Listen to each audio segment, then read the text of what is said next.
Dengan penuh ucapan syukur, pagi ini kami menghampiri tahta-Mu yang kudus.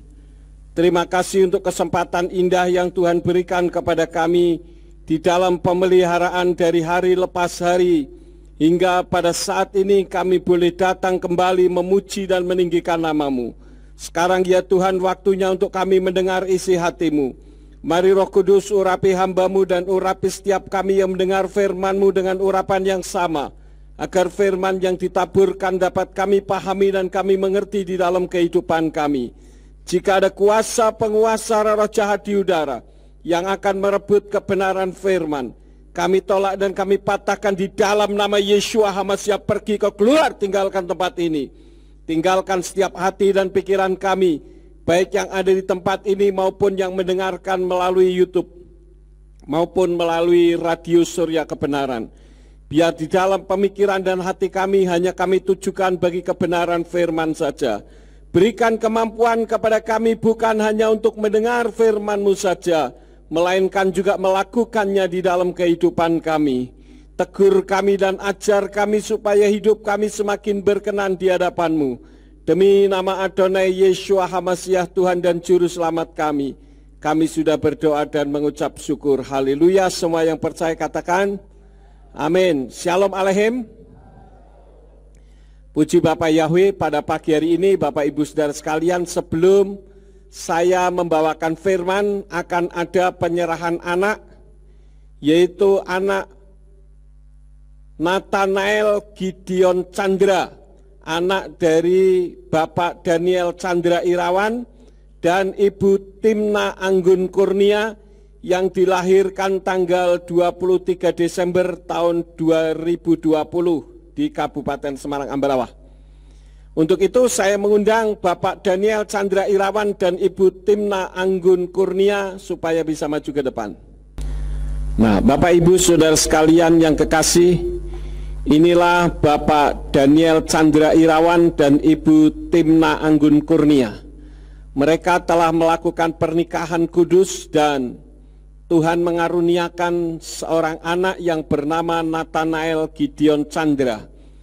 Saya akan mendasari ayat firman Tuhan dari kitab 1 Samuel pasal yang ke-1 ayat 9 sampai ayat yang ke-18 yang demikian bunyinya. Dan Hana bangun setelah mereka makan dan minum di Silo. Dan Imam Eli sedang duduk di atas kursi dekat tiang pintu tempat suci Yahweh. Dan dia mengalami kepahitan jiwa dan berdoa kepada Yahweh. Dan dia menangis terseduh-seduh. Dan dia mengucapkan sebuah nazar dan berkata, Ya Yahweh Zebaot, jika engkau benar-benar akan memerhatikan penderitaan hamba-Mu ini, dan mau mengingat aku, dan tidak melupakan hamba-Mu ini, dan mau memberikan kepada hamba-Mu seorang anak laki-laki, maka aku akan memberikan dia kepada Yahweh seumur hidupnya, dan pisau cukur tidak akan menyentuh kepalanya. Dan terjadilah pada waktu ia berdoa terus-menerus di hadapan Yahweh, Eli memerhatikan mulutnya, dan Hana berbicara dalam hatinya, hanya bibirnya yang bergerak, tetapi suaranya tidak didengar. Oleh sebab itu Eli mengira bahwa dia mabuk, dan Eli berkata kepadanya, berapa lama lagi engkau akan mabuk? Singkirkanlah anggurmu daripadamu. Dan Hana menjawab dan berkata, bukan tuanku, aku seorang wanita yang amat menderita dalam roh, dan aku tidak meminum anggur atau minuman keras, tetapi aku sedang mencurahkan jiwaku di hadapan Yahweh. Janganlah memandang rendah hamba-Mu ini sebagai anak perempuan dursila, karena dari besarnya keluhanku dan kegusaranku, aku telah berkata-kata sampai sekarang. Dan Eli menjawab serta berkata, pergilah dalam damai, dan semoga Elohim Yisrael mengabulkan permohonanmu yang telah engkau minta kepadanya. Dan Hana berkata, biarlah hamba-Mu ini mendapatkan kemurahan dalam pandangan-Mu. Dan wanita itu melanjutkan perjalanannya dan makan, dan wajahnya tidak muram lagi. Bapak Ibu Saudara sekalian, di sini kita melihat bagaimana Hana dalam kegundahan hatinya karena belum mendapatkan anak, maka dia berdoa kepada Yahweh Zebaot, Yahweh semesta alam, supaya bisa mendapatkan anak. Dan pada saat itu Imam Eli, kalau sekarang kira-kira gembala sidang, salah pemahaman, salah pengertian karena dianggapnya Hana ini sedang mabuk. Tetapi ternyata itu merupakan satu kerinduan yang paling dalam di dalam dirinya untuk mendapatkan seorang anak. Kemudian dalam cerita selanjutnya pada akhirnya Hana melahirkan dan anaknya dipersembahkan kepada Bapa Yahweh. Ini merupakan satu teladan dari seorang ibu yang tahu betul bahwa anak yang dilahirkan itu bukan miliknya. Jadi seperti apa yang saya sampaikan tentang Hana, saya juga memberitahu kepada Bapak Daniel Chandra Irawan dan Ibu Timna Anggun Kurnia, anak Nathanael Gideon Chandra yang ada di gendonganmu itu bukan milikmu, itu anak titipan dari Bapa Yahweh. Saya bersyukur pada hari ini kalian menyerahkan anaknya yang diberi nama Nathanael Gideon Chandra kepada Bapa Yahweh. Artinya kalian menyadari bahwa Nathanael Gideon Chandra bukan milik kalian, tetapi anak yang dititipkan untuk kalian pelihara, supaya anak Nathanael Gideon Chandra kelak menjadi seorang anak yang berbakti kepada Bapa Yahweh dan bisa menjadi kebanggaan kedua orang tuanya. Terkadang kita berpikir bahwa anak itu milik kita, sehingga kita bisa perlakukan semau-mau kita, baik menggunakan kekerasan terhadap anak maupun pembentukan dengan cara kita. Tetapi melalui kebenaran firman pada pagi hari ini untuk Bapak Daniel Chandra Irawan dan Ibu Timna Anggun Kurnia, kita semakin menyadari bahwa anak yang dititipkan kepada kalian itu kelak akan dimintai pertanggungjawabannya. Karena itu didiklah anak Nathanael Gideon Chandra menjadi seorang anak yang takut akan Tuhan. Saya senang dengan perkataan orang komunis, statementnya yang mengatakan berikan anak kepadaku 1 bulan saja dan setelah itu silahkan kalian bina. 1 bulan yang diminta itu tidak digunakan dengan kesia-siaan, tetapi digunakan untuk membrainwash, mencuci otak, sehingga kelak anak itu bisa menjadi seorang komunis yang militan. Karena kalau anak-anak itu ibaratnya misalkan komputer itu sedang masa install, memasukkan input-input.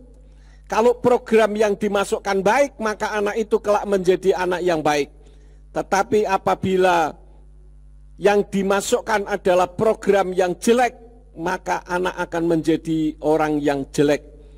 Bukan jelek wajahnya, tetapi sifat dan karakternya. Terkadang kita berpikir seorang anak adalah milik kita, sehingga kita perlakukan menurut mau kita tanpa dididik di jalan Tuhan.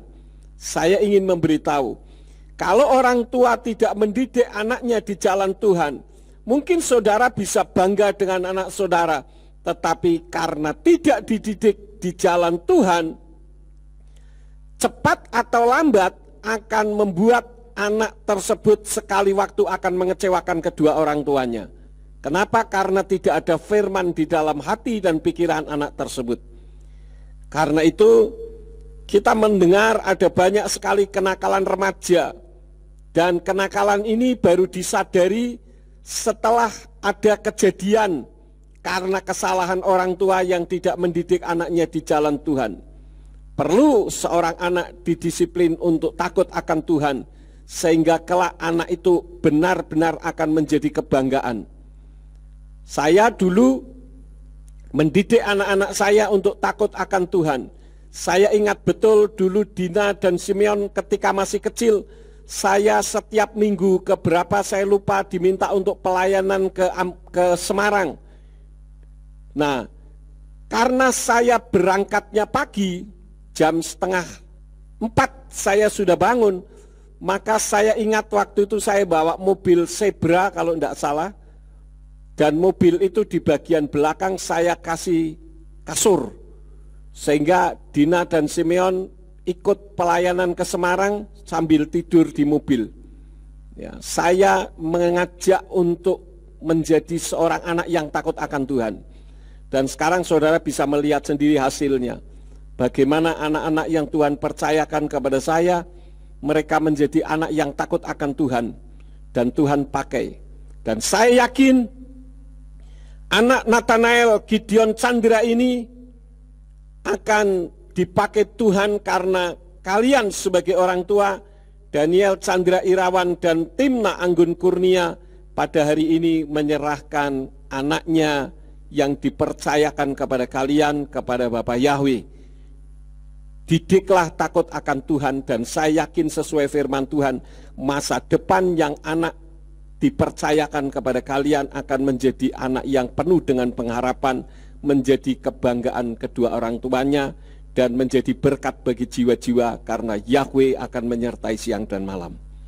Oleh karena itulah maka setelah saya mendasari firman ini, saya akan menyerahkan anak Nathanael Gideon Chandra kepada Bapak Yahweh seperti Hana ketika menyerahkan anaknya Samuel kepada Bapak Yahweh.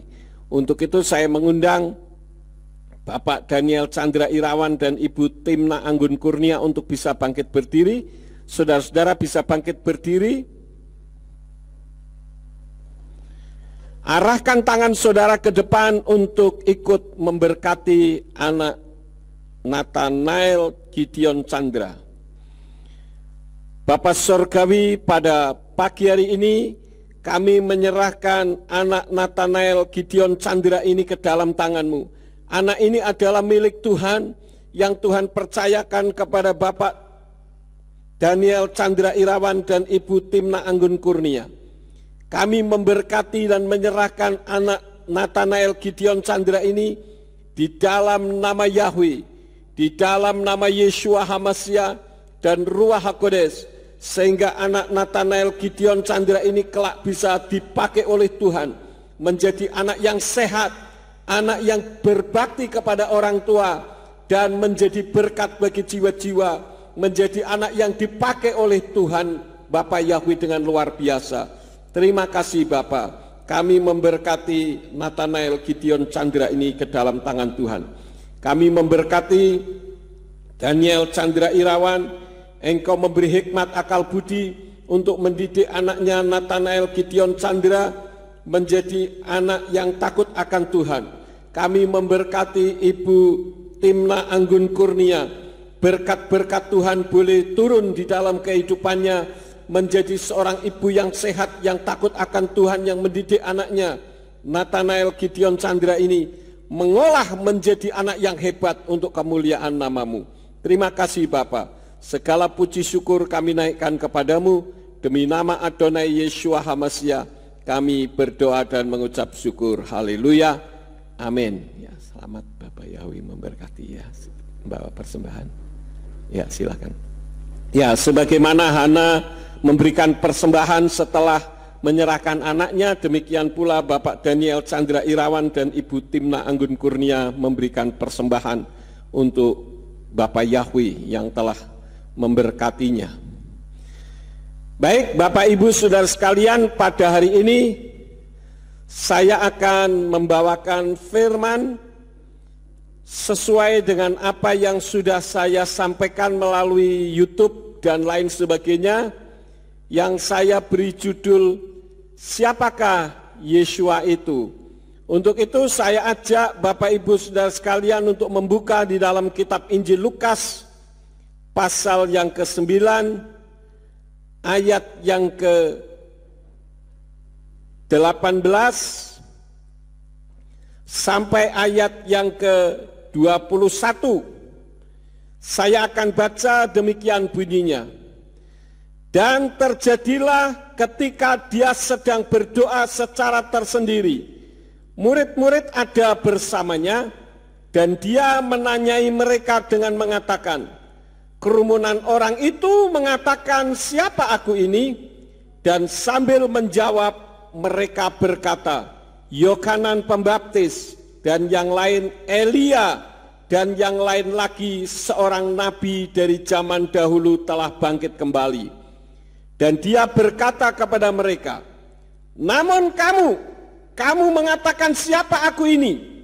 Dan sambil menjawab, Kepa berkata, Sang Mesias dari Elohim.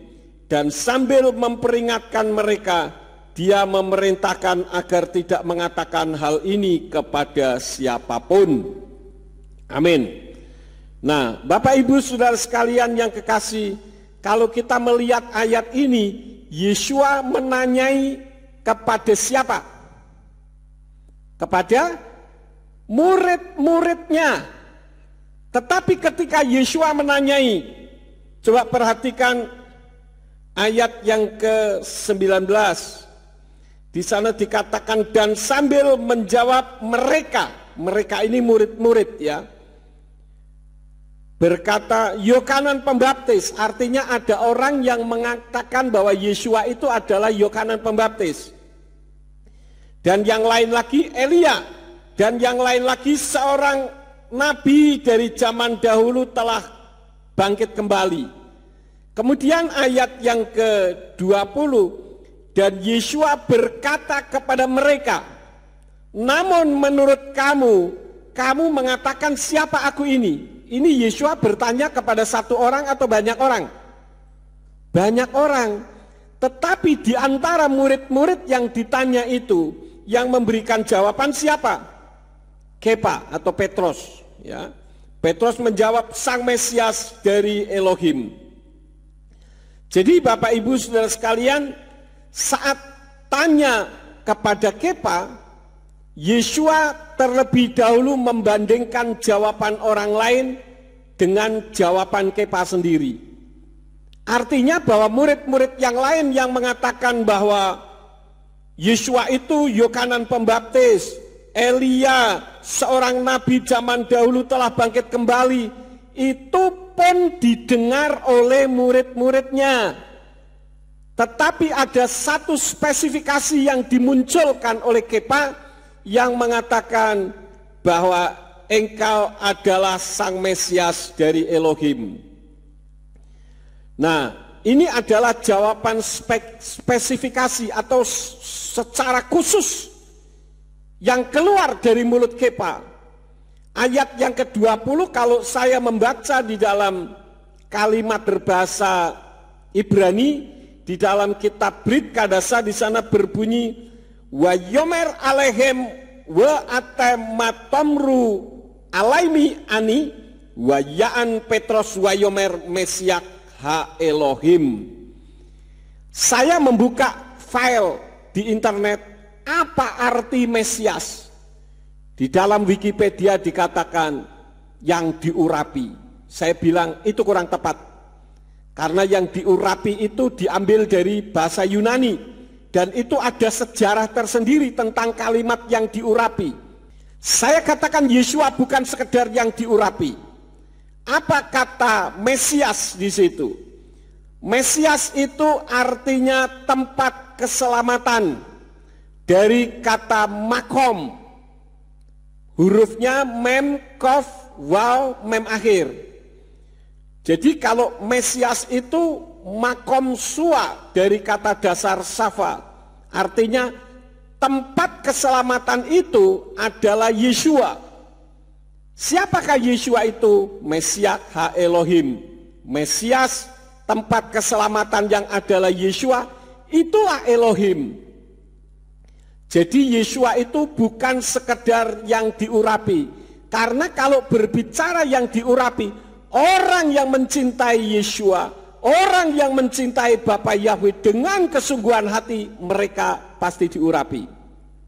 Yeshua bukan sekedar yang diurapi, tetapi dia mengandung makna keselamatan di dalam dirinya. Jadi kalau saya boleh katakan, penggunaan kata Mesias ha Elohim yang artinya yang diurapi Elohim, menurut pandangan saya itu merupakan pengurangan kadar keselamatan melalui Yeshua HaMashiach. Seperti Immanuel. Immanuel itu kalau saya tanya kepada orang, orang akan mengatakan apa kalau Immanuel? Tuhan beserta kita. Apalagi Allah beserta kita. Wah, itu jauh, saudara-saudara. Tuhan beserta kita. Itu tidak ada kaitannya dengan bahasa Ibrani. Beserta itu bahasa Ibraninya bihat, bet, yod, ket, dan dalet. Kalau beserta dengan itu bikat am, ayin, mem akhir. Itu artinya together with, bersama dengan. Ya. Sedangkan saya sudah pernah mengajar Immanuel itu dari bahasa Ibrani imuna anaknu Elohim. Artinya Elohim yang berdiam di dalam kita. Manunggal menjadi satu di dalam kehidupan kita. Dialah yang memberikan nasihat. Kitab suci di dalam kitab Yesayahu dikatakan dia adalah penasehat ajaib. Itulah Yahweh yang dalam wujud Ruach HaKodes atau Roh Kudus yang berdiam di dalam diri kita. Kenapa? Karena kalau Yahweh yang dalam wujud roh yang berbicara kepada Mose itu berdiam di dalam diri kita, radiasi kekudusan Yahweh itu akan mematikan manusia. Mose saja pada saat melihat Yahweh, wajahnya diselubungi. Ketika dibuka, orang takut ya melihat wajahnya Mose yang bercahaya, maka dia selubungi wajahnya karena dia sudah melihat Yahweh. Itu pun atas kehendak Yahweh tidak mati. Jadi saudara bisa membedakan di sini, ya. Termasuk kalimat Mesiak Ha Elohim. Itulah sebabnya karena Yeshua belum bisa disebut sebagai Mesias. Karena Yeshua baru bisa disebut Mesias kalau dia apa, saudara-saudara? Mati dan bangkit kembali. Pada saat itu belum.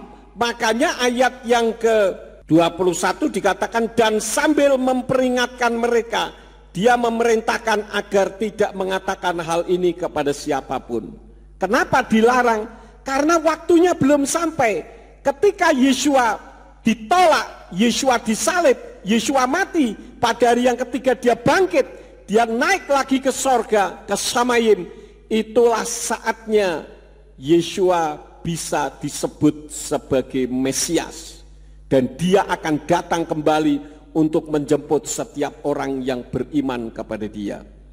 Karena itu saya katakan, kalau kata Mesias Ha Elohim yang artinya yang diurapi Elohim, kalau menurut pandangan saya, secara spiritual ini merupakan penghinaan.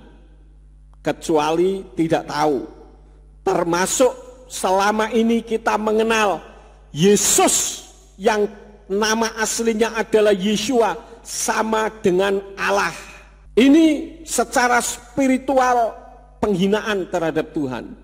Saya tahu statement saya ini akan banyak menuai kontroversi. No problem bagi saya.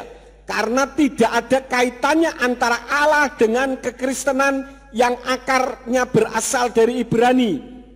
Allah adalah sesembahannya umat Islam yang harus kita hargai, tidak perlu harus dipaksa-paksakan. Kalau orang mengatakan bahwa itu kan sudah dari dulu, benar, tetapi bukan berasal dari firman. Karena umat Israel tidak pernah menyembah sesembahan yang disembah oleh Bapa Abraham, Yitzhak, dan Yakub yang bernama Allah. Abraham, Yitzhak, dan Yakub para nabi semua menyembahnya kepada Yahweh. Jadi kalau saudara kita menyembah kepada Allah, ya kita syukuri, kita berterima kasih sehingga perlu ada perbedaan. Tapi Pak, Allah yang saya sembah beda dengan yang disembah oleh orang Islam. Ya itu kan kata kamu. Saya tidak memaksakan kehendak loh. Saya hanya memberitahu. Kalau menerima ya monggo, tidak mau menerima, ya monggo kerso. Itu hak asasi manusia. Tidak ada satupun yang bisa untuk memaksa. Tuhan pun tidak boleh memaksa mungkin, ya. Tetapi berapa kali Tuhan hanya menampakkan diri dalam wujud Yeshua HaMashiach. Pada akhirnya orang yang tadinya menentang berat, akhirnya menerima menjadi muridnya. Jadi pengecualian adalah kalau kita memang tidak tahu, tidak masalah. Tapi kalau kita sudah tahu bahwa Yeshua itu adalah Yahweh dalam wujud manusia, tetapi kita menolaknya, itu sama saja dengan menolak keselamatan, karena itu merupakan bentuk penghinaan secara spiritual. Tapi saya tidak memaksa, saudara-saudara ya. Saudara mau tetap menyembah Allah dalam Yesus Kristus, monggo, itu hak Anda. Tetapi tidak ada di dalam kitab suci. Sehingga orang jadi kebingungan, ada yang mengatakan, Tuhan yang saya sembah itu 3 pribadi, 1 hakikat. Lah iku walik. Selalu mengacu kepada Tritunggal, tunjukkan kepada saya 1 kata di dalam kitab suci yang ada menyebut Tritunggal. Tidak ada.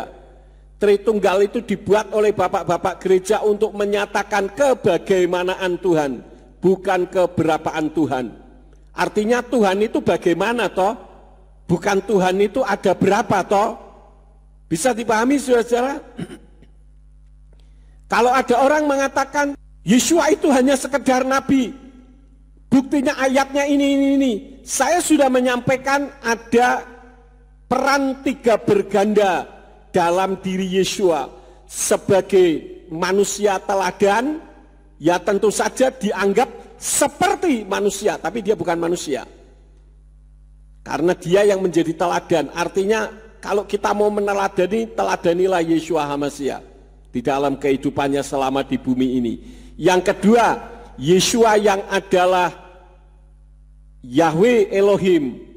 Yang ketiga, Yeshua itu adalah Yahweh itu sendiri yang turun ke dalam dunia ini. Jadi bukan 3 pribadi. Kalau 3 pribadi itu misalkan saya 1 pribadi, Pak Sarmujito 1 pribadi, Bulistiono 1 pribadi, itu artinya 3 pribadi. Masa Tuhan ada 3? Lah kalau Tuhan ada 3, satu dengan yang lain tidak cocok, dunia gonjang ganjing saudara-saudara. Tuhan itu ada berapa? Tuhan ada berapa? 1, tegas. Kita ini penganut monoteisme, bukan politeisme. Jadi Tuhan itu ada 1, artinya 1 pribadi atau 3 pribadi? 1 pribadi dalam 3 hakikat atau 3 karakteristik fungsi tadi yang saya katakan peran 3 berganda tadi.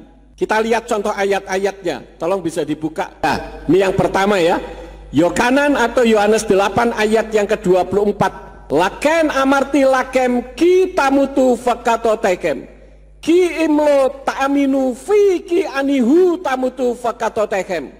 Oleh karena itu aku berkata kepadamu bahwa kamu akan mati dalam dosa-dosamu, sebab jika kamu tidak percaya bahwa akulah dia, yaitu Yahweh, maka kamu akan mati dalam dosa-dosamu.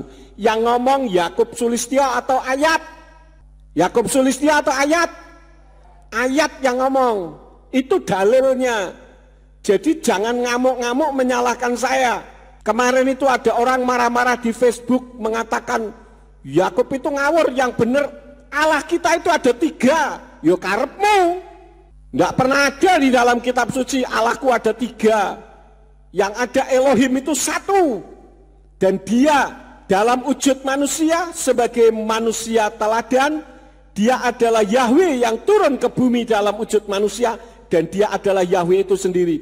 Makanya ayatnya mengatakan, karena itu aku berkata kepadamu bahwa kamu akan mati dalam dosa-dosamu, sebab jika kamu tidak percaya bahwa akulah dia, yaitu Yahweh, maka kamu akan mati dalam dosa-dosamu. Yang pertama, kita lihat ayat berikut. Yohanan Yohanes 10 ayat 30. Wa ani wa ha'af ekhad. Dan aku dan Bapa, yaitu Yahweh, itu 1. Jadi bukan 1 visi dan 1 misi. Tidak ada di sini 1 visi dan 1 misi. Ini sedang berbicara soal pribadi. Ya, kemudian kita lihat lagi ayat yang lain. Nah, ini di dalam Pesita atau Aramaic Bible dikatakan atilat tekon geir yomana peruka deituhi Maria Mesia pemadinta de Daud. Karena hari ini telah lahir bagimu juru selamat, yaitu Tuhan Yahweh Sang Mesias di kota Daud. Lukas 2 ayat yang ke-11. Ini sudah membuktikan bukti-bukti nyata bahwa Yeshua itu bukan manusia biasa. Dia adalah Yahweh yang turun di dalam dunia ini dalam wujud manusia. Dan dia adalah satu pribadi dengan Yahweh dan dengan Ruach HaKodes. Kita lihat lagi 1 Yohanan 5 ayat yang ke-7. Di sana dikatakan Kislosa hamidim basamayim ha'af wahadafar waruach HaKodes uslaktam ekhatema. Sebab ada 3 yang bersaksi di sorga atau di samayim, Bapa, firman atau dafar yang hidup, firman yang hidup, dan Ruach HaKodes atau Roh Kudus. Dan ketiganya ini ada berapa? 1. Ketiganya adalah 1. Jadi bukan 3, saudara-saudara. Pantas orang Kristen dilecehkan Tuhannya ada 3 karena tidak memahami firman. Wes biyen kok ngene Pak, yo biyen to. Wong saya maunya sesuai dengan firman kok, bukan kata pendeta. Masih ada lagi? Nah, ini di dalam Yohanan 8 ayat 58 berbunyi wa yomer Elohim Yeshua. Amen amen ani omer lakem ami hayiti otat lo hay Abraham. Yeshua berkata kepada mereka, sesungguh-sungguhnya aku berkata kepadamu, sebelum Abraham ada, aku ada. Ketika ada di bumi ini, Yeshua dengan Abraham itu dulu siapa? Berapa lama kira-kira bedanya? Ribuan tahun, saudara-saudara, diperkirakan sekitar 1500 tahunan. Tetapi Yeshua sudah ada. Kenapa? Karena dia adalah Aleph Betau. Artinya dia yang awal dari segala-galanya dan akhir dari segala-galanya. Masih ada lagi? Nah, Yeshua itu Yahweh. Di dalam kitab Hebraic Roots Version atau versi akar Ibrani, di dalam kitab berbahasa Inggris dikatakan, because of this I make known to you that there is no one who speaks by the Spirit of Eloah and says that Yeshua is accursed, and neither is a man able to say that Yahweh is Yeshua except by the Ruach HaKodes. Jadi orang mengatakan Yahweh itu Yeshua kecuali oleh Ruach HaKodes.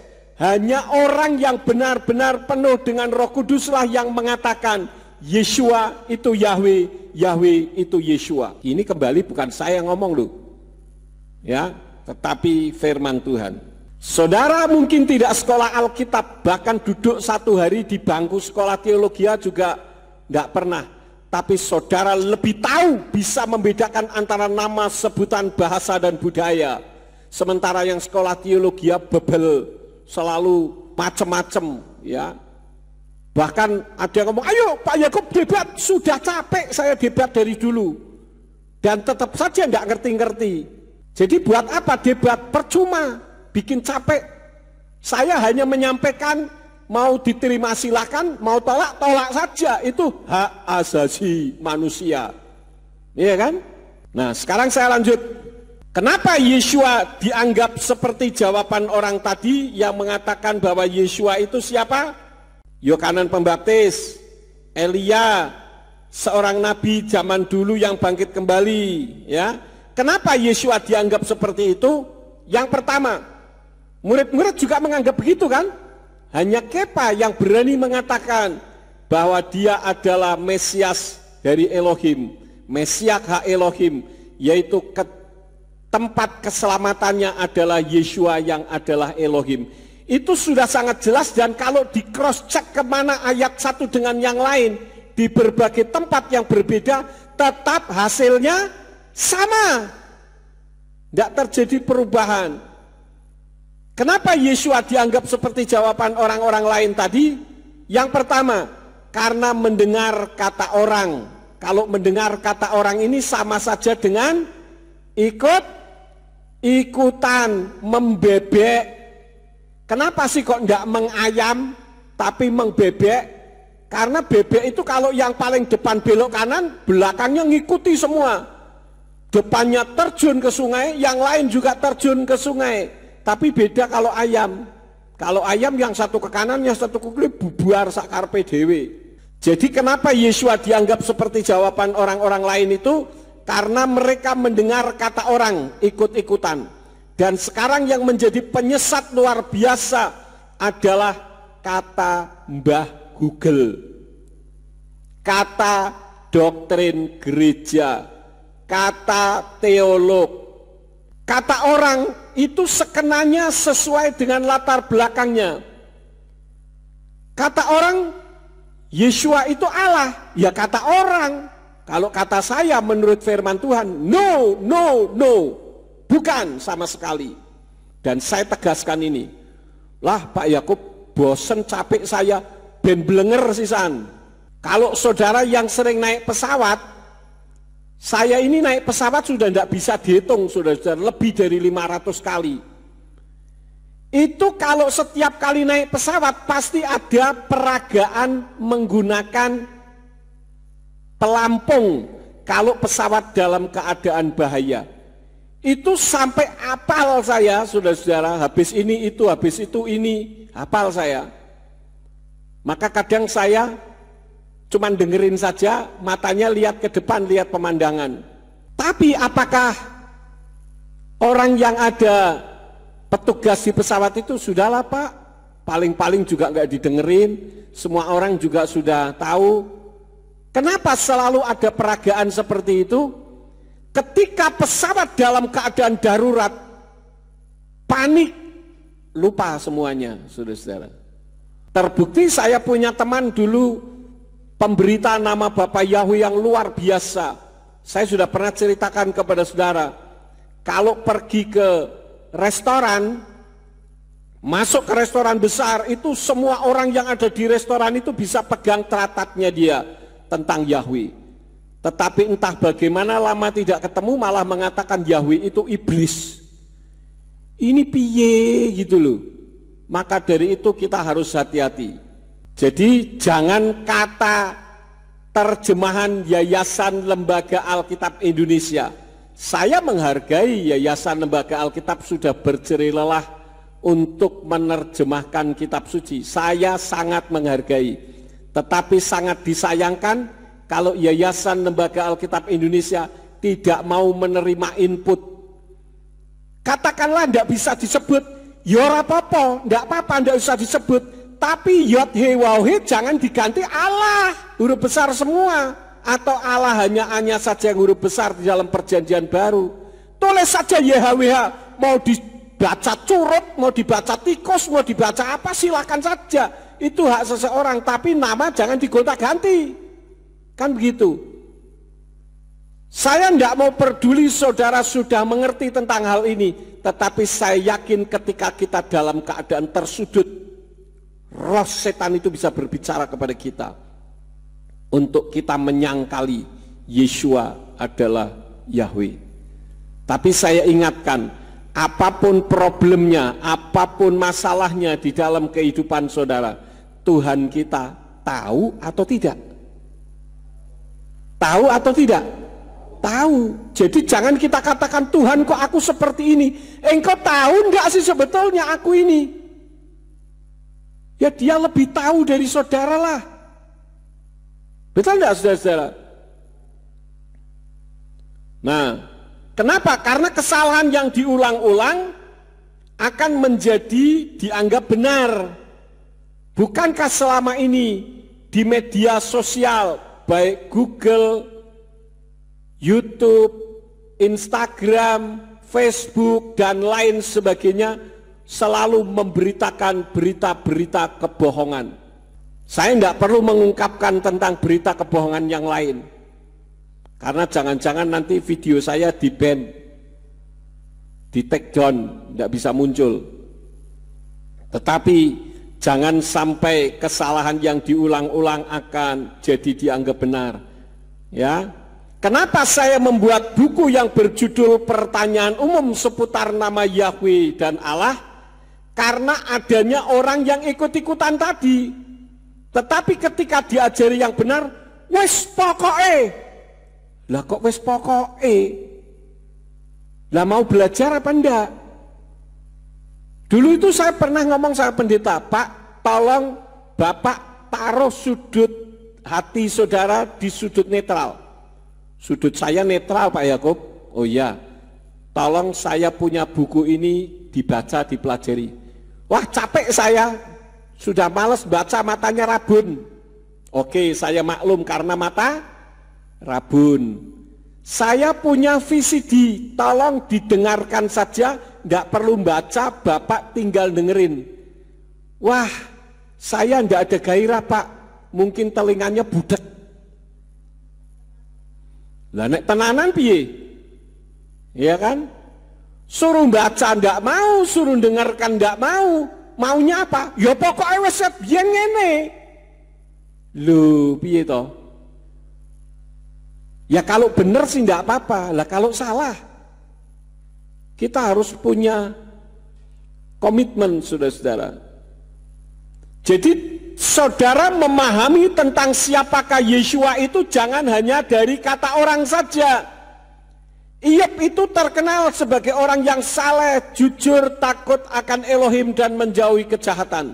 Iyop 1 ayat 1 dan ayat 2. Tetapi dia sendiri mengakui di dalam Iyop pasal yang ke-42 ayat yang kelima, selama ini dia mengetahui tentang Elohim hanya dari kata orang saja, hanya mendengar melalui telinga saja, tetapi dia sendiri tidak mampu membuktikan kebenarannya. Karena itu terkadang Tuhan mengizinkan pencobaan terjadi, karena Tuhan tidak pernah mencobai. Jangan saudara katakan pencobaan ini datang dari Tuhan.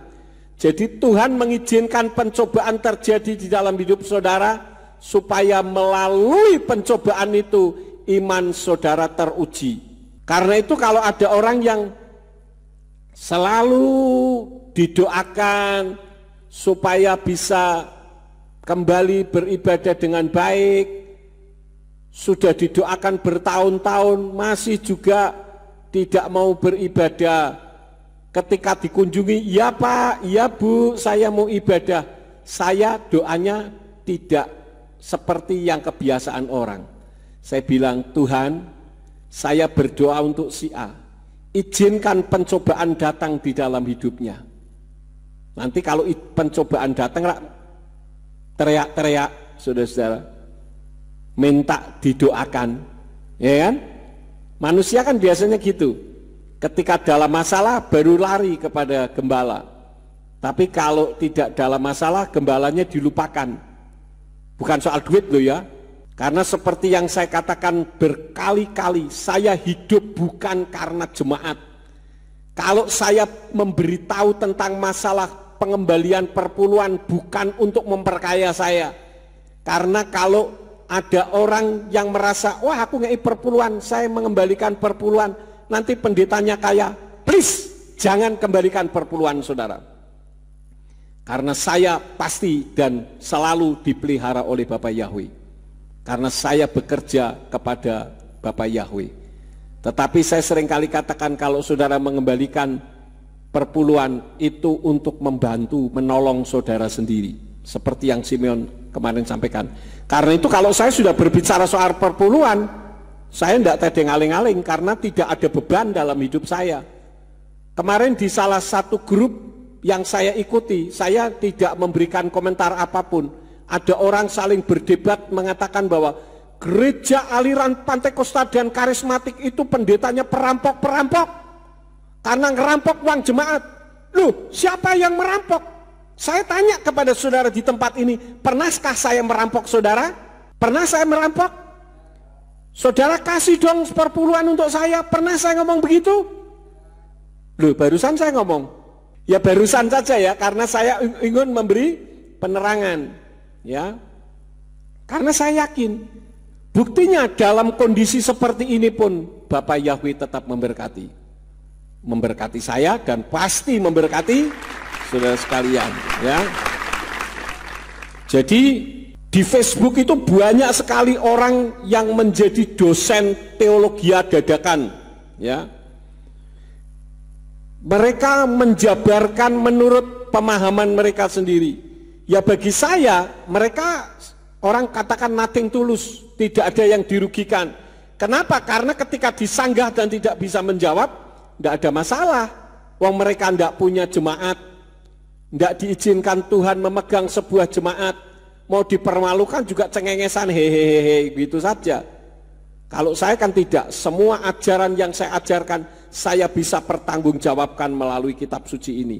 Lah yang jadi masalahnya, karena kitab suci yang saya ajarkan itu tidak diimani oleh mereka. Mereka lebih percaya kepada apa yang tertulis di dalam terjemahan Yayasan Lembaga Alkitab Indonesia daripada terjemahan yang lain. Sehingga orang berpikir selain Yayasan Lembaga Alkitab Indonesia, kitabnya sesat. Loh, Indonesian Literal Translation ini diterjemahkan menggunakan terjemahan kitab suci J.P. Green yang berbahasa Inggris, dan kitab ini dipakai oleh sekolah-sekolah tinggi teologi di Indonesia. Kalau mengatakan ILT yang kita pakai ini kitabnya sesat, berarti sama saja dengan mengatakan sekolah tinggi teologi di Indonesia kenapa? Sesat. Loh, orang ngerti kok ngomong, nggak tahu kok ngomong. Kalau ngomong itu kalau tahu, nggak tahu ya mingkemo, diem gitu loh. Jadi orang bilang Yesua itu hanya nabi dan sebagainya karena sering diucapkan dianggap benar. Coba kita membuka buktinya di dalam kitab Matius pasal yang ke-28. Kita lihat bahwa apa yang diulang-ulang itu pada akhirnya dianggap satu kebenaran. Matius 28 ayat yang ke-12 sampai ayat yang ke-15. Dan setelah dikumpulkan bersama para tua-tua dan dengan mengambil kesepakatan, mereka memberikan banyak keping perak kepada para prajurit itu, nyuap, ya. Ini pada saat itu KPK belum berfungsi. Sambil berkata, katakanlah bahwa para muridnya mencuri dia dengan datang pada malam hari sementara kami tertidur. Dan sekiranya hal ini terdengar oleh gubernur, kami akan membujuknya dan akan membuat kamu lepas pada kekhawatiran atau dilepaskan dari masalah karena saya menyaksikan untuk Anda. Itu sama saja dengan saksi apa? Saksi palsu. Dan setelah menerima uang perak itu mereka melakukan sebagaimana mereka telah diajari. Perhatikan kalimat ini. Dan perkataan ini telah tersiar ke antara orang-orang Yahudi sampai kapan? Sampai hari ini. Kenapa sampai hari ini perkataan sesat itu masih berkumandang? Yesua tidak disalib. Yang disalib itu orang yang diserupai. Apalagi Yesua mati, bangkit itu bukan bangkit, dicuri mayatnya. Karena itu diulang-ulang, saudara-saudara, ya. Lu yang ngomong teolog-teolog lo, ya mau teolog kayak teolog dari mana, dari teolog apapun, kitab suci mengajarkan kepada kita dari pelajaran kehidupan Iyob. Teolog itu belum tentu benar, kecuali acuannya firman berbahasa Ibrani yang asli, yang tidak terdistorsi. Tadi contohnya, Immanuel sudah terdistorsi. Mesias, Ha Elohim sudah terdistorsi, atau kalau terdistorsi itu bahasa Indonesianya apa ya? Bias, membias begitu, ya. Sudah menyimpang dari alur kebenaran yang sesungguhnya. Contohnya apa? Kita membuka di dalam kitab Iyob pasal yang ke-42 ayat yang ke-7. Dan terjadilah setelah Yahweh berfirman kepada Iyob, maka berfirmanlah Yahweh kepada Elifas orang Teman, murkaku menyala-nyala terhadapmu dan terhadap kedua orang temanmu, sebab kamu tidak mengatakan apa yang benar mengenai aku, seperti yang dilakukan oleh hambaku Iyob. Kamu tidak mengatakan apa yang benar mengenai aku. Mengenai siapa? Mengenai siapa? Yahweh. Coba saudara bisa buktikan ucapan daripada kitab Iyob dari teman-temannya Iyob. Mereka kan memberikan nasihat yang luar biasa. Dan itu saya beri judul teolog zaman now. pada saat itu, ya. Zaman now pada saat itu. Itu teolog yang hebat. Tetapi Tuhan katakan mereka tidak berbicara yang benar mengenai aku. Buktinya apa? Mereka ngopot ngomong dari pagi malam sore istilahnya ngajari sama Iyyub.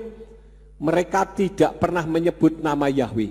Sementara Iyyub dia mendengar dari kata orang.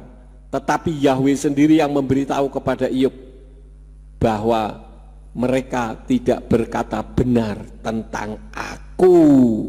Namanya aja nggak ngerti, ya. Itu yang pertama. Mengapa Yeshua dianggap seperti jawaban orang-orang tadi? Karena mendengar kata orang atau ikut-ikutan. Yang kedua karena perkiraan pribadi, tebakan-tebakan berdasarkan input-input yang sudah diterimanya. Maka ada orang yang mengambil kesimpulan bahwa Tuhannya orang Kristen itu ada 3. Satu Pak, lah kan kamu ngomong 3 pribadi, ngerti nggak sih arti pribadi? Lah kalau Tuhan kok ono telu, waduh wis. Ini repot banget. Karena itu hati-hati saudara-saudara. Saudara boleh tinggalkan saya kalau saya mengajarinya keluar dari firman Tuhan. Dan saya bertanggung jawab atas jiwa-jiwa yang Tuhan percayakan kepada saya, yaitu saudara. Karena itu ketika saya akan menyampaikan firman, saya menyampaikan dengan sungguh-sungguh. Ya. Sekarang poin yang berikut. Kenapa jawaban Kepa Mesias dari Elohim, jawaban Kepa itu berbeda? Kenapa? Saudara sudah sama seperti Kepa. Yang pertama, karena Kepa tidak terpengaruh apa kata orang. Dan di dalam ayat yang lain mengungkapkan bahwa ketika Kepa mengatakan itu, karena Ruach HaKodes yang berbicara di dalam kehidupannya. Jadi saudara yang beribadah di tempat ini, saudara yang berani melangkahkan kaki untuk datang ke tempat sini, adalah orang yang tidak terpengaruh apa kata orang. Saya suka dengan militer, ya, karena militer itu ya tidak tegas. Si komandan ngomong apa, nyemplung, ya nyemplung. Ya, saudara bisa tanya orang-orang Yonkaf. Mungkin orang Yonkaf sudah mau tidur, ya sudah pakai celana dalam doang. Tapi ketika tiba-tiba antara sadar dan tidak sadar ada bunyi trompet, panggilan, itu enggak peduli, dia langsung bangun, pakai celananya langsung ngibrit. Karena dia taat.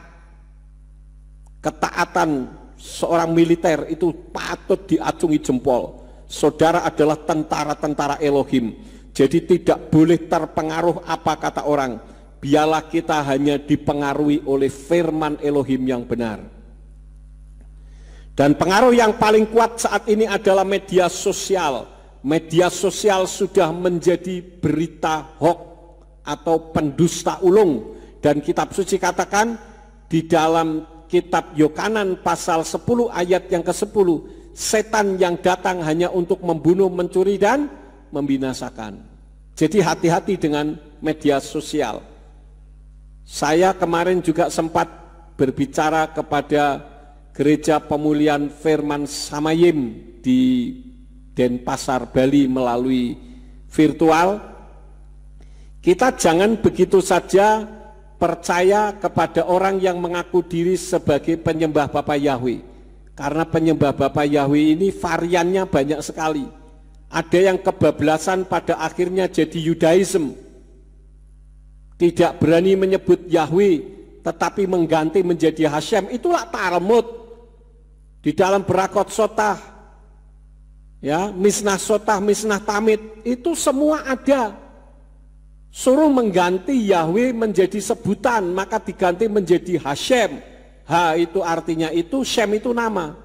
Saudara-saudara, kita harus takut kepada Hashem. Kita harus takut kepada nama itu. Lah nama itu sopo? Pak Sarmujito ya nama. Betul tidak saudara-saudara? Nama itu kan banyak. Lah nama siapa? Nama itu sopo? Seperti kalau orang Jawa malam-malam jalan-jalan lihat ular. Ono oyot. Betul enggak? Lah wong ular kok oyot? Oyot masa bisa jalan? Oyot itu akar. Dulu saya waktu masih kecil dikasih tahu sama nenek saya, kowe nek bengi-bengi mlaku weruh ula, aja ngomong ula. Lah emang kenapa? Apa ngomong ongol-ongol? Ula ya ula, setan ya setan. Betul enggak saudara-saudara? Katakan ya jika ya, tidak jika tidak. Selebihnya berasal dari si jahat. Itu yang pertama. Kenapa jawaban Kepa Mesias dari Elohim? Karena tidak terpengaruh apa kata orang. Yang kedua, hasil kedekatannya dengan Yeshua, ya. Karena sering berkomunikasi seperti Hanok atau Henok yang bergaul dengan Elohim. Kejadian 5 ayat yang ke-22. Orang yang betul-betul bergaul dengan Elohim, maka dia pasti tahu siapakah Yahweh, siapakah Yeshua, dan siapa Ruach HaKodes. Kecuali tidak ada yang memberitahu. Ketika ada yang memberitahu, pasti ada roh yang mampu menerima. Bukan roh penolakan, rebellion, roh apa, pemberontakan. Ya. Nah sekarang pertanyaannya, bagaimana kita bisa tahu kalau kita ini belum pernah ketemu? Saya ambil ilustrasi begini saudara-saudara. Ketika saya pertama kali diundang seminar tentang nama Bapa Yahweh, katakanlah saya diundang di sini, saudara semua adalah peserta. Saya baru saja datang ke sini sekali. Berarti saudara sudah pernah ketemu saya atau belum secara langsung? Belum. Saudara tahu enggak kalau saya itu namanya Yakub Sulistyo? Tahu. Dari siapa? Dari selebaran, dari pemimpin saudara bahwa hari ini Yakub Sulistyo akan bicarakan begitu. Artinya saudara diberitahu oleh orang yang sudah tahu. Nah saudara percaya atau tidak? Ada yang mengatakan ketika saya memperkenalkan, ibaratnya ya saudara-saudara, saudara-saudara saya perkenalkan karena hari ini baru pertama kali saya berjumpa dengan saudara. Nama saya Yakub Sulistyo. Dari belakang teriak, bukan, namamu Yanto. Loh kok lucu, loh sing duwe nama memperkenalkan diri kok ndak boleh. Lah kan aneh, itulah orang yang menolak nama Yahweh. Ada 1001 macam alasan yang diungkapkan. Tapi kok yo pinter gitu loh cara menyanggahnya. Tapi semua tersanggahkan. Itu loh Pak, waktu Roh Kudus menguasai dalam zaman gereja mula-mula, itu kan ada orang Arab di situ. Ya memangnya kenapa kalau ada orang Arab? Apakah Yahweh jadi Allah? Tidak. Di dalam kitab bahasa Ibrani di situ menggunakan kata Elohim. Saya diberitahu oleh suaminya Ibu Lili, Bapak Sahril Komar, kitab suci berbahasa Arab, dia menyebut Yahweh. Dan dia menyebut ilah. Loh artinya kan tidak menyebut Allah. Walaupun ada yang versi menyebut Allah. Artinya apa? Itu versi terjemahan. Bukan versi asli. Kitab aslinya adalah Tenak yang berbahasa Ibrani. Jadi kita harus memahami ya.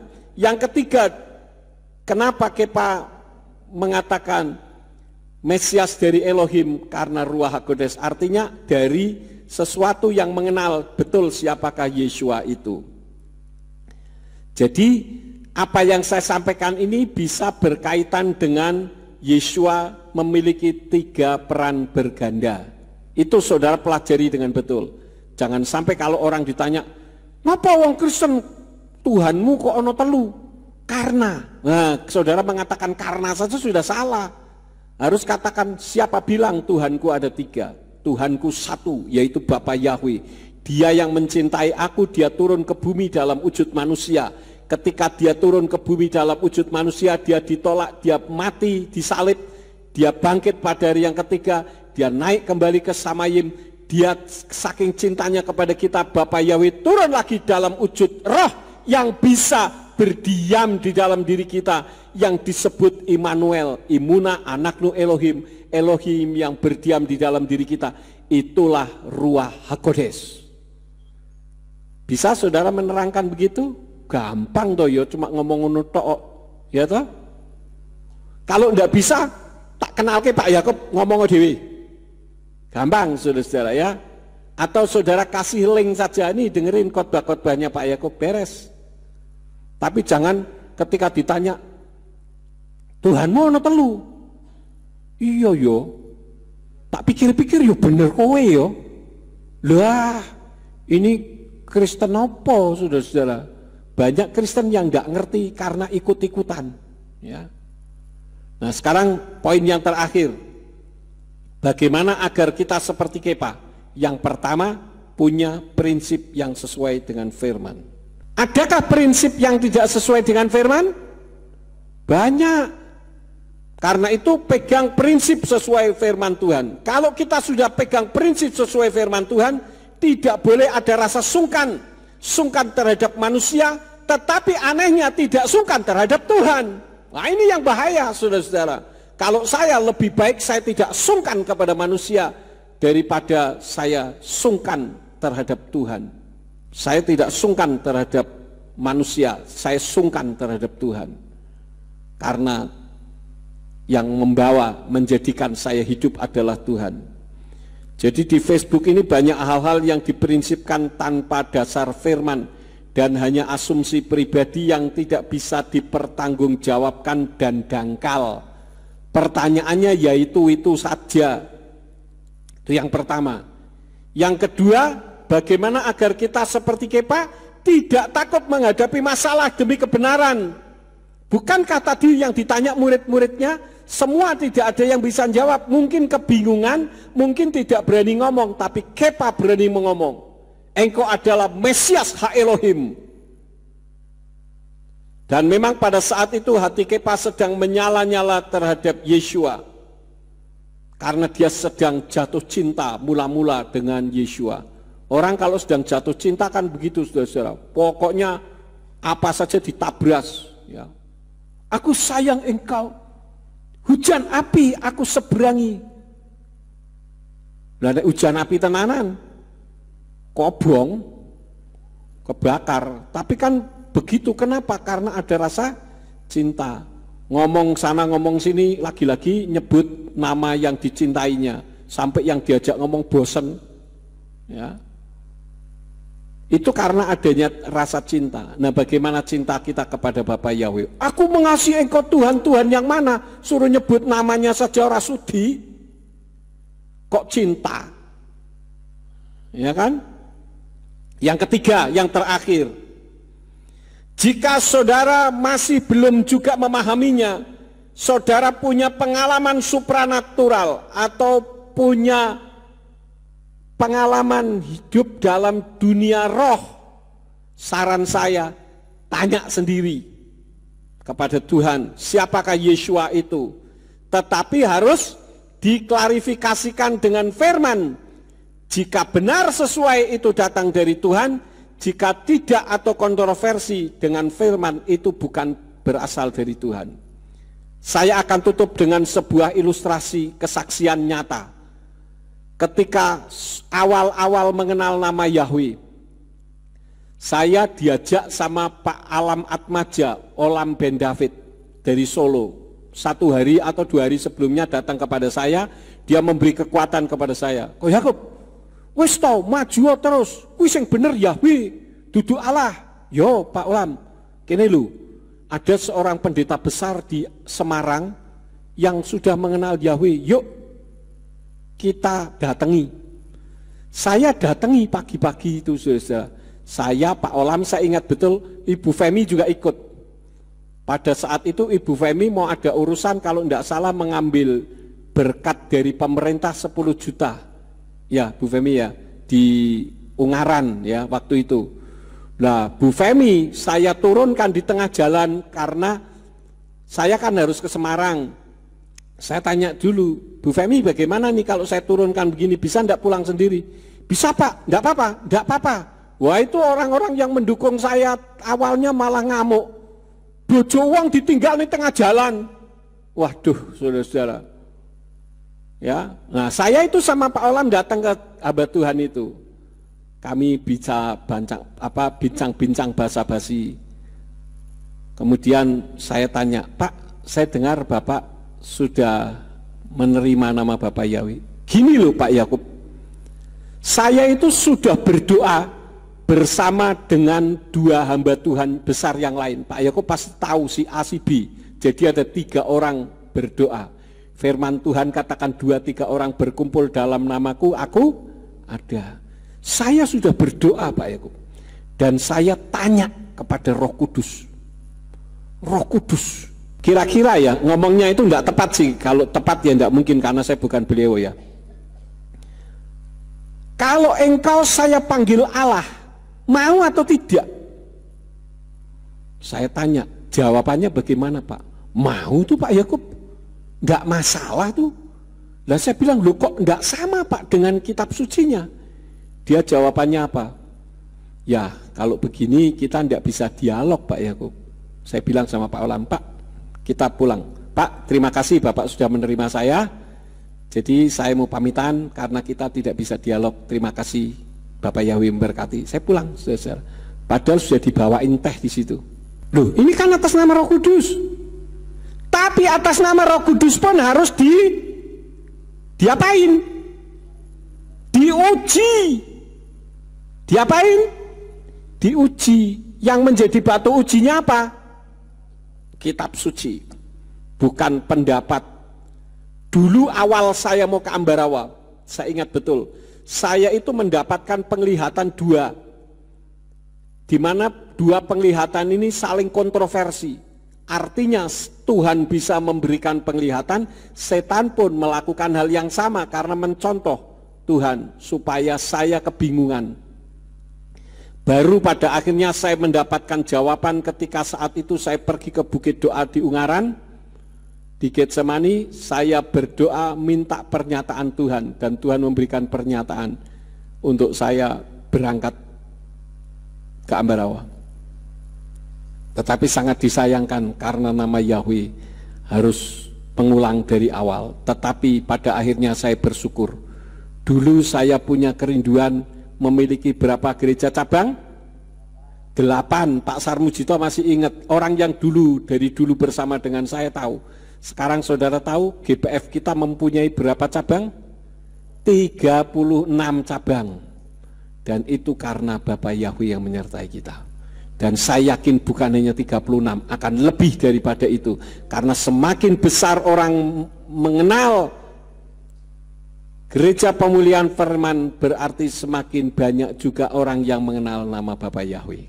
Ya, kita doakan untuk Gereja Pemulihan Firman Samayim yang ada di Denpasar, Bali, supaya Tuhan terus mempertumbuhkan luar biasa. Sekarang sudah ada sekitar 60 baptisan pembaruan, luar biasa sekali. Belum tempatnya Bengkayang ini, Pak Eli, Imam Eli. Ya sudah sampai di sana dan kita doakan supaya melalui beliau terjadi increase atau kemajuan-kemajuan gitu ya. Baik Bapak Ibu saudara sekalian, inilah firman yang saya sampaikan pada hari ini. Siapakah Yeshua itu? Saudara sudah tahu belum siapakah Yeshua itu? Tahu siapa Yeshua? Yahweh yang dalam wujud manusia, dan dialah juru selamat kita semua. Amin buat firman Tuhan. Mari kita bangkit berdiri bersama-sama. Bapak Yahweh, kembali kami datang menghampiri tahta-Mu yang kudus. Terima kasih Tuhan untuk kesempatan indah yang Tuhan berikan kepada kami, sehingga kami dapat beribadah, memuji dan meninggikan serta mendengarkan firman-Mu. Kami tidak akan sangsi bahwa Engkau adalah Yeshua, yaitu Yahweh yang turun ke bumi karena mengasihi kami, dan Engkaulah yang berdiam di dalam diri kami, memberikan nasihat-nasihat yang luar biasa untuk kami memahami kebenaran ini. Sebentar kami akan pulang, kirim malaikat untuk menjaga melindungi kami, tibakan di rumah masing-masing dengan selamat. Apabila sesampainya di rumah ada yang akan melakukan aktivitas dalam kehidupan kami, apa saja yang diusahakan dan dikerjakan yang tidak bertentangan dengan firman-Mu, kiranya dibuatnyalah oleh Engkau berhasil, supaya dengan keberhasilan itu dapat dikembalikan lagi guna hormat dan kemuliaan bagi nama-Mu. Berkati semua yang sudah ambil bagian di dalam pelayanan pada pagi hari ini. Engkau pakai mereka semakin hari semakin heran. Sekarang berkatilah kami karena kami siap menerima berkat daripada-Mu. Mari kita angkat kedua belah tangan kita untuk menerima berkat Yahweh. Yefarka Yahweh weyus mereka. Yahweh memberkati engkau dan memelihara engkau. Yaer Yahweh panah oleh kawi kuneka. Yahweh menyinari engkau dengan wajahnya dan memberi engkau anugerah. Yesa Yahweh panah oleh kawi Yashem leka shalom. Yahweh menghadapkan wajahnya kepadamu dan memberi engkau damai sejahtera. Diberkatilah engkau di kota dan diberkatilah engkau di ladang. Diberkatilah buah kandunganmu, hasil bumimu dan hasil ternakmu, yakni anak lembu sapimu dan kandungan kambing dombamu. Diberkatilah bakulmu dan tempat adonanmu. Diberkatilah engkau pada waktu masuk dan diberkatilah engkau pada waktu keluar. Sekarang pulanglah dan terimalah berkat. Kasih Bapa Yahweh Sang Pencipta, kasih karunia Adonai Yeshua HaMashiach Sang Pembeli jiwa, dan Ruach HaKodes menyertai saudara sekalian sampai Maranatha. Adonai Yeshua HaMashiach datang kembali untuk yang kedua kali dan mengangkat kita semua. Haleluya. Abi Toda